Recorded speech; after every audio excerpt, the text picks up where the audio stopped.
Welcome to Snippets of Wisdom with your host, Mike Carell and Dr. Michael J. Murphy. Snippets of Wisdom is the boomer's gift to the next generation and to the world at large. Dr. Michael J. Murphy and Coach Mike Carell are experienced psychotherapists, writers, and healers who find the greatest satisfaction in sharing the benefits of a lifetime of struggle and learning. Coach Mike has spent decades spreading deep wisdom and supporting youth through the juvenile justice system. Dr. Michael has directed mental health services at many correctional centers and testified in countless trials as an expert in sex-related issues and mental illness. And he was one of the 500,000 humans at Woodstock. So now, please welcome the hosts of Snippets of Wisdom.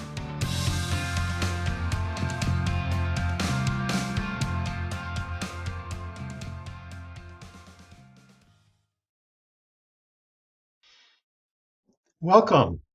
It's great to be with you today. Normally, I would be here with my colleague Mike Corral, but he's off doing some other things this morning, so he won't be joining us. So you'll just have to deal with me.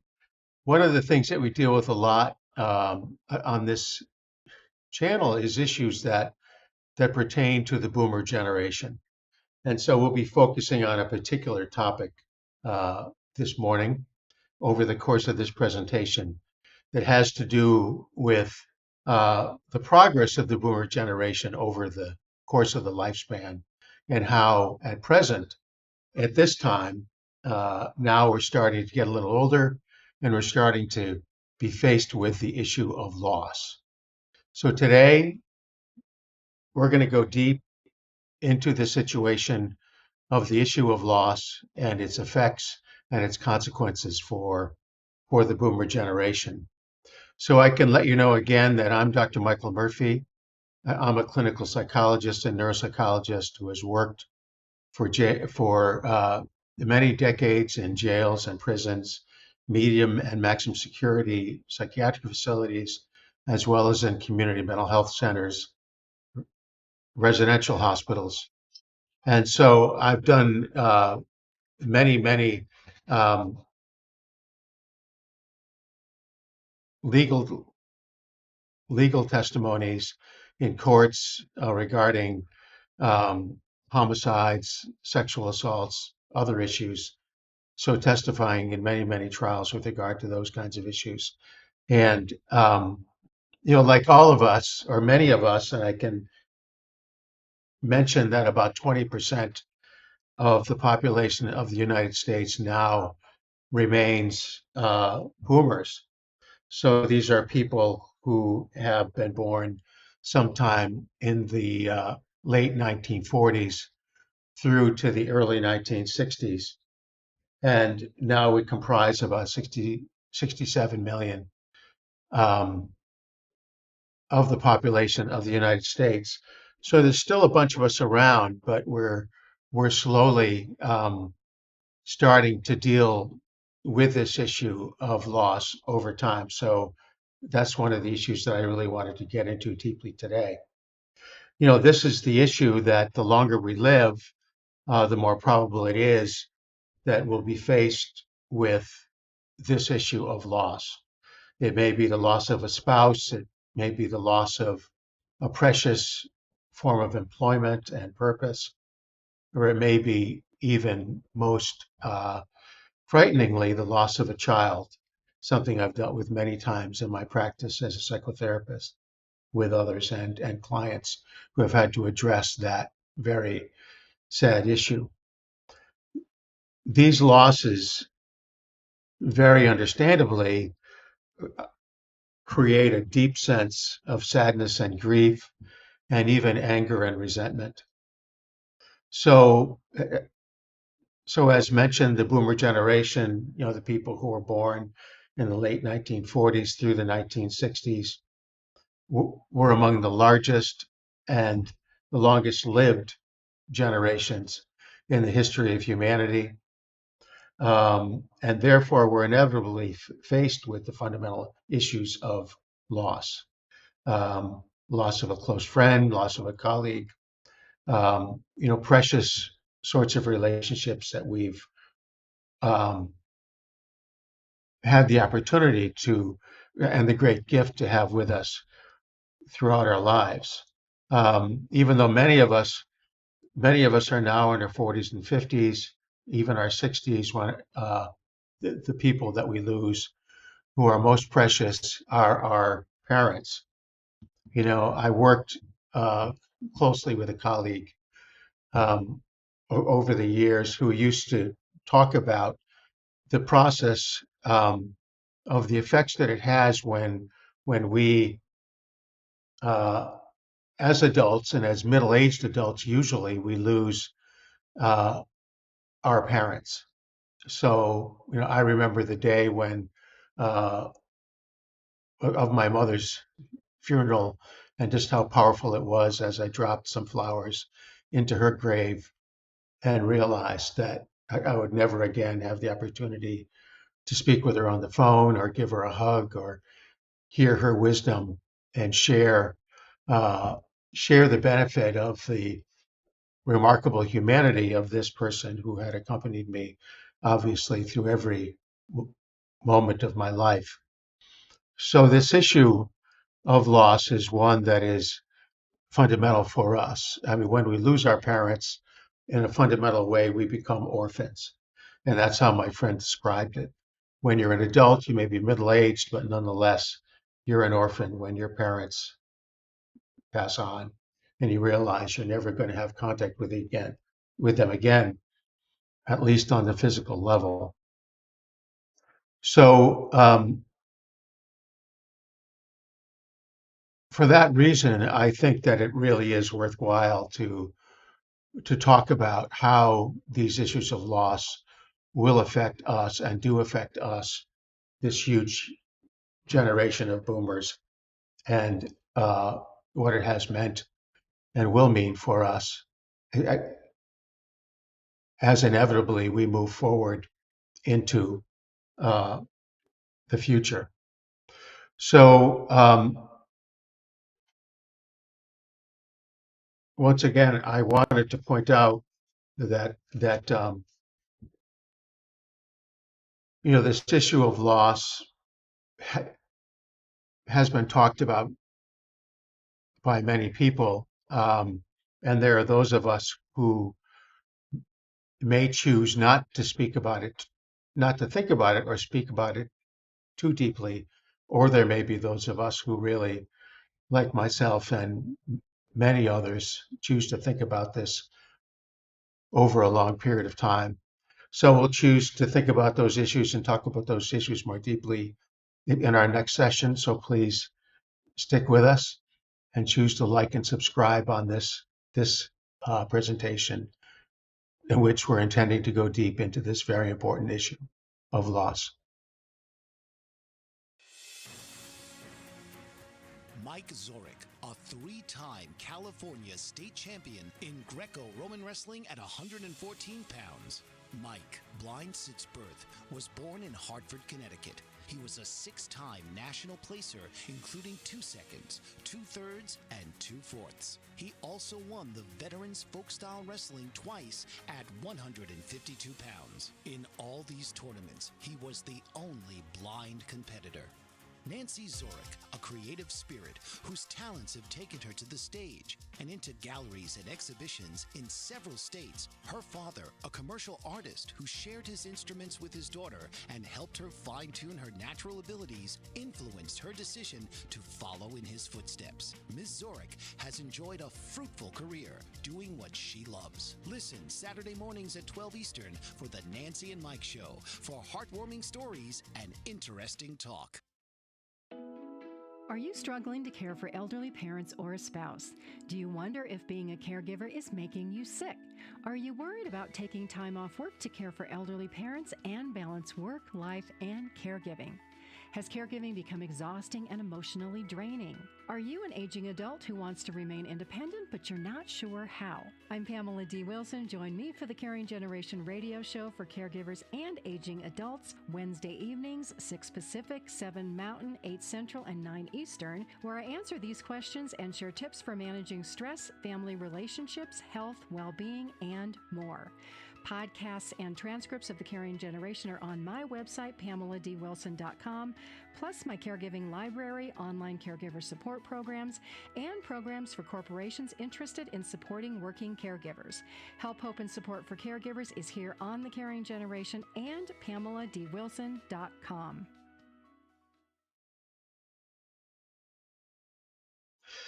So welcome back to Snippets of Wisdom as we talk today about this very significant issue of the boomer generation and our encounter with the issue of loss.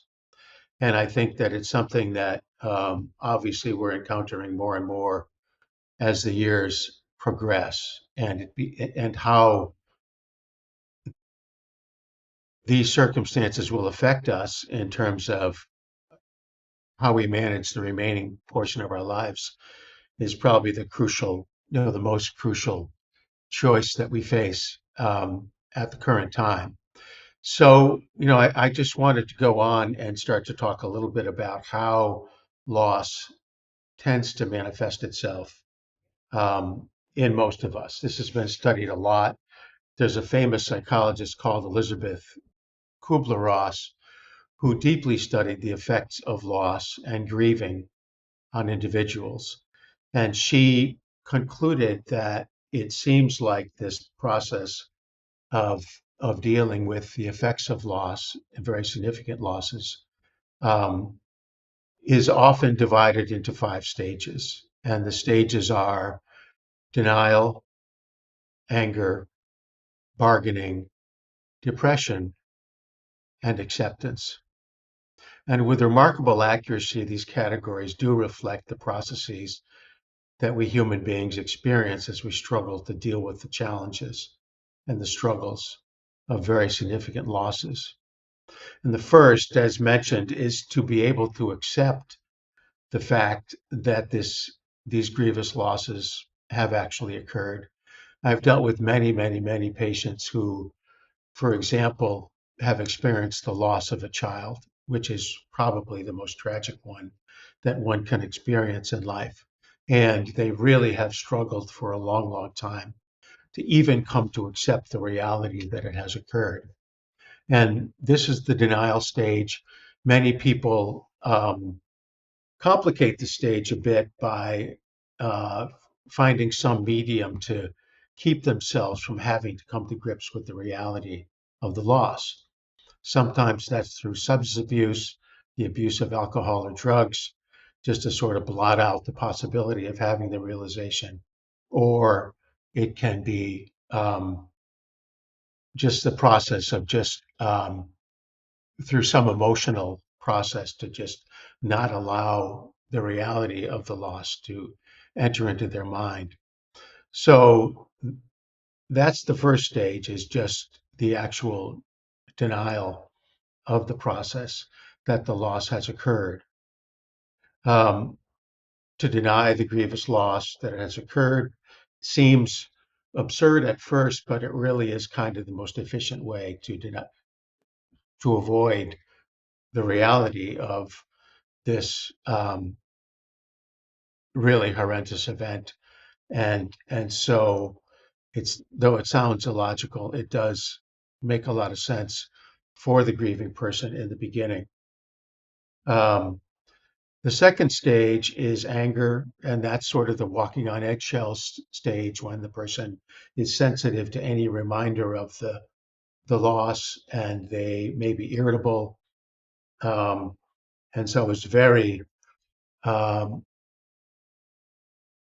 person uses the sense of resentment and anger in order to just have the sense of anger overwhelm the sadness, and to that extent blot it out.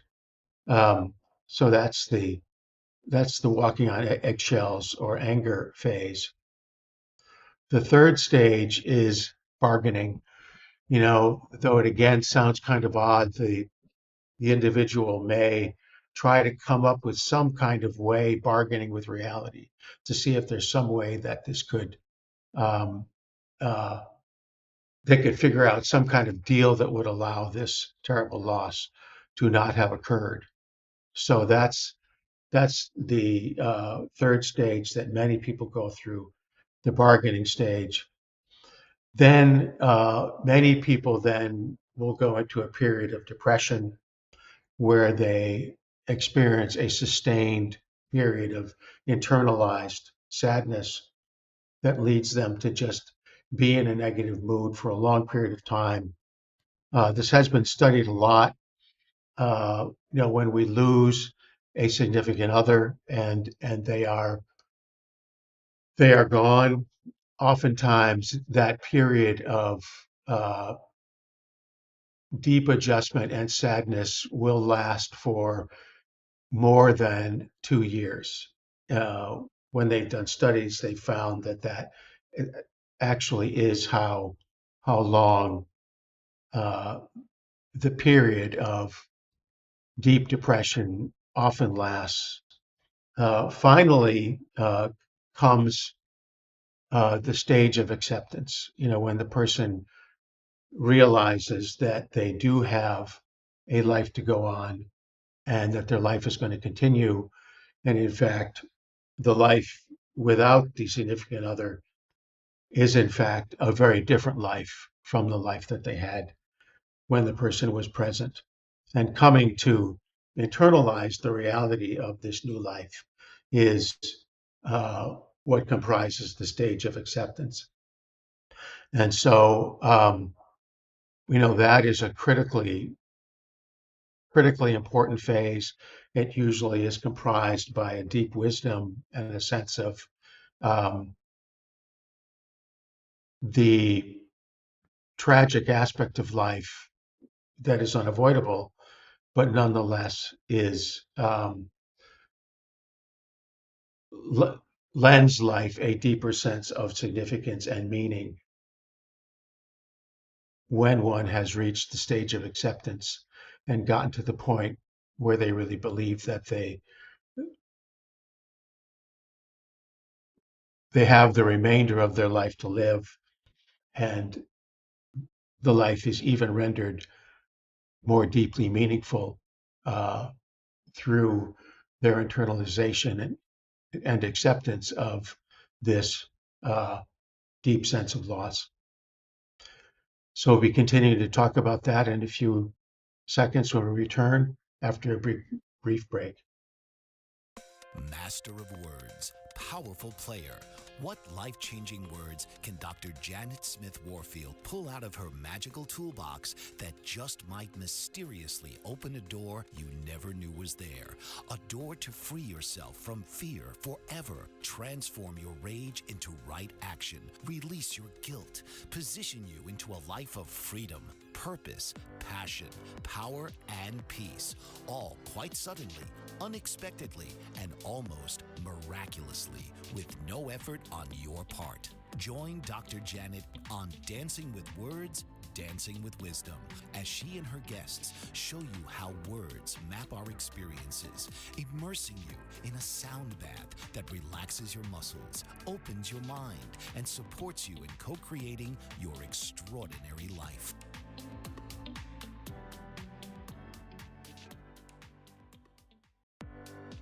Author, radio show host, and coach John M. Hawkins reveals strategies to help gain perspective, build confidence, find clarity, achieve goals. John M. Hawkins' new book, Coached to Greatness, Unlock Your Full Potential with Limitless Growth, published by INEVITABILITY. Hawkins reveals strategies to help readers accomplish more. He believes the book can coach them to greatness.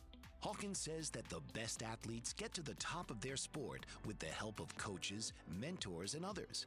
He shares guidance that helps readers reflect on what motivates them, rediscover and assess their core values, philosophies, and competencies, find settings that allow them to be the most productive, and track their progress towards accomplishing goals.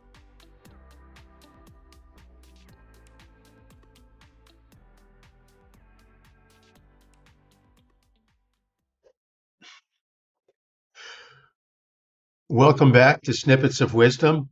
We're dealing with the very powerful issue of loss and grief today on our program. And I urge you to like and subscribe so that we can get this very important topic more widely shared. Yeah, so one of the things that we're talking about is that the boomer generation is aging. Most of us have now, by this stage, lost our parents, and we've had to deal with, becoming orphans, as it were, in the sense that we now are living in a world in which our parents, the people who brought us into this world and who guided us through the most vulnerable and earliest stages of our lives, are now no longer available for consultation, nor to share their wisdom or to even work through the complexities of that relationship.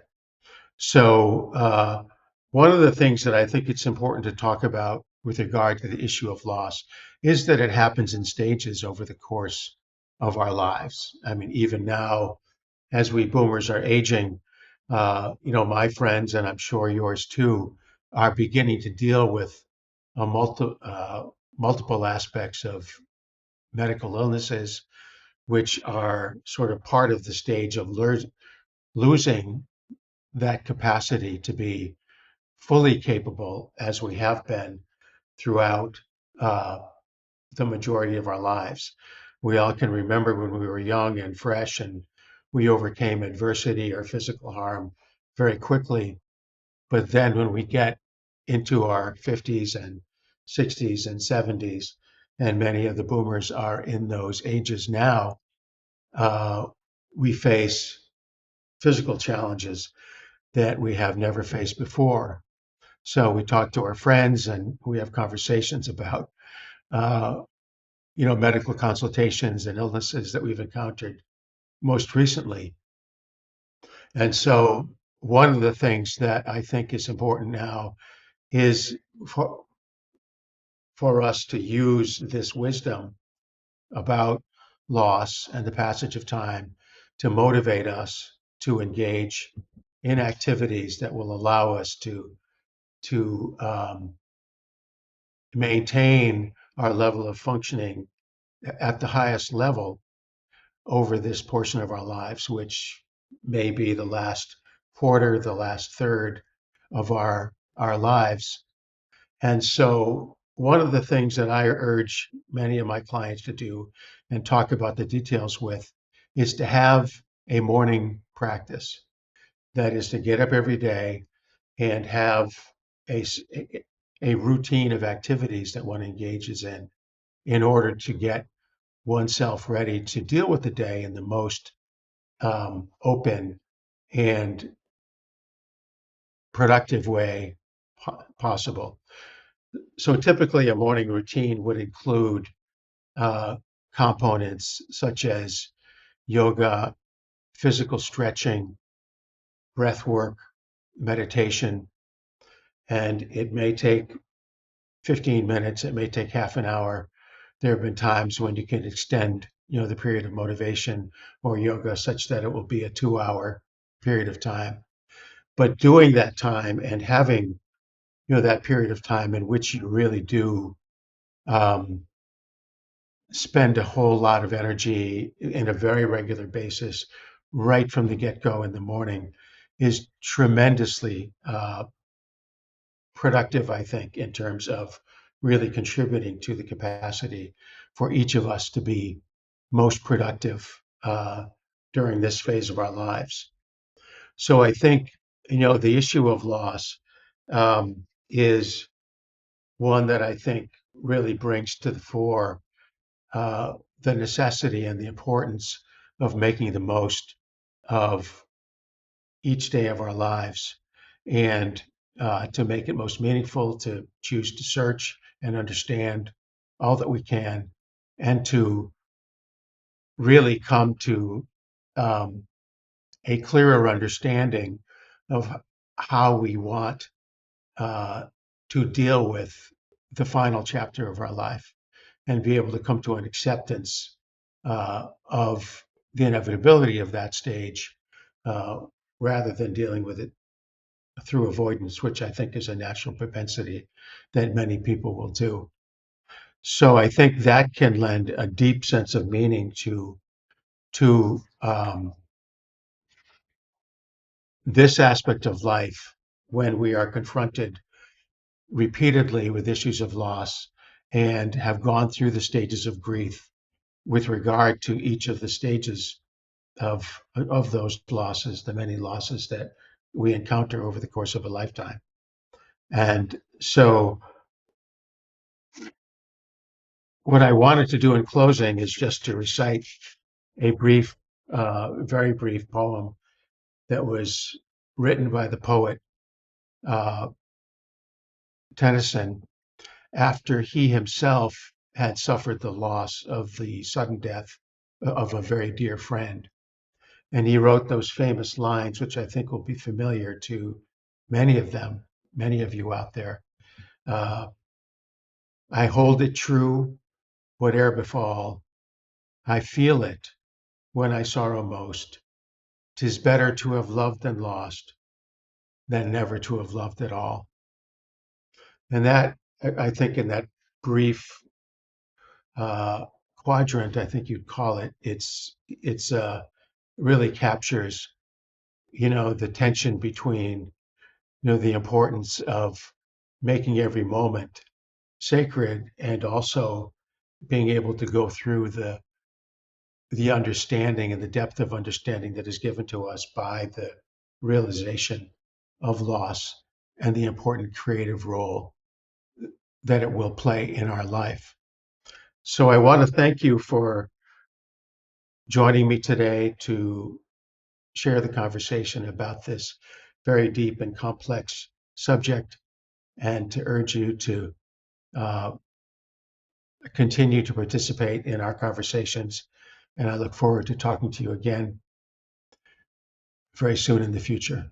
And thank you for showing up.